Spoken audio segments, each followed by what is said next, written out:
నాగ పంచమి అనేది శివుడికి దగ్గరగా ఉండే పాములకు భక్తిని చూపించే రోజు.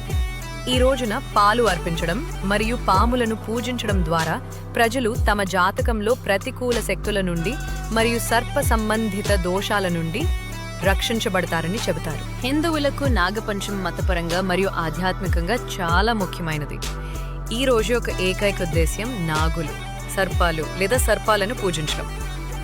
శ్రావణ మాసంలో నాగపంచమి శుక్లపక్ష పంచమి తిథి నాడు వస్తుంది.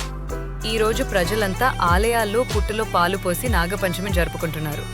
నాగపంచమి గురించి పండితులు ఏం చెప్తున్నారో విందాం. శ్రీ గురుభ్యో నమః. హరి ఓం.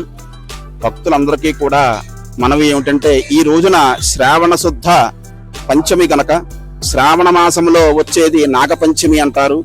నాగపంచమి అంటే మనకి సర్పములు కూడా దేవతలుగా వెలిసిన అందరూ కూడా, మన హిందువులందరూ కూడా సర్పాలను కూడా మనం దేవతలుగా పూజిస్తాం.